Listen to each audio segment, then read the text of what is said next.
যদি করো বেটা, তোমার জীবনে যত গোনা আছে আমি আল্লাহ সব গোনা মাফ করে দেবো।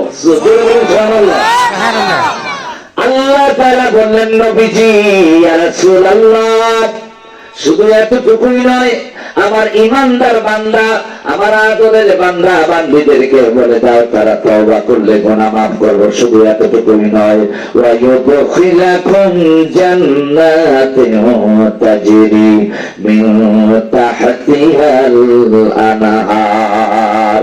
আমার বান্দা বান্দী যদি তওবা করে নিজকে গুনাহ মুক্ত করতে পারে, এদের গুনাহ যেমনি করে মাফ করে দেব, ঠিক তেমনি করে এমন একটা জান্নাত তাদেরকে দিয়ে দেব যেই জান্নাতের তলদেশ দিয়া অসংখ্য নদী প্রবাহিত হয়।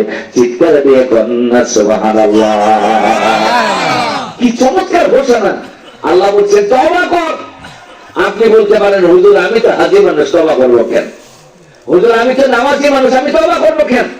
হুজুর আমি তো জামাত ইসলাম করি, আমি হেফাজত ইসলাম করি, আমি ইসলামী আন্দোলনের কর্মী, হুজুর আমার তওবার দরকার আছে।